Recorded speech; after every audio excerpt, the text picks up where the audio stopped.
Hey guys, this is Pastor Chris, and this is your Discipleship Minute. Last week we started a brand new topic in the Discipleship Minute talking about biblical generosity. And to avoid everybody thinking, oh great, here's the admin guy talking about giving again, I started out with what's probably a controversial statement that one of the biggest obstacles to biblical generosity is the word in the church called the tithe. It isn't that I don't believe in the tithe, I do, but the problem with it is it starts with us when biblical generosity starts with God's generosity towards us. This week, we're going to transition from looking at God's generosity towards us to how we respond to God's generosity, but we're far from where we're going to start talking about money. In fact, today we're going to start talking about our love for one another. The first part of Romans chapter 13, verse 8 starts by saying, "Owe no one anything."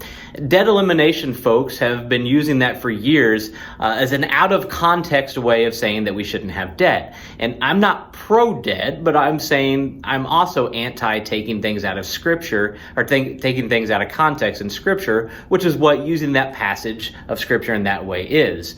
In fact, Romans chapter 13, verse 8 through 4 is a passage of Scripture that says the only way that we can fulfill the law is through loving one another, ultimately referring to God's love to us through the way that Jesus came and sacrificed his life for us. Not through legal obligation, not through rule following. If we try to do that, we're always going to find a way that we come up short in areas. In fact, the text tells us the only way we can accomplish loving others the way the Bible tells us to is a response out of the fact that God first loved us. So what does that have to do with generosity?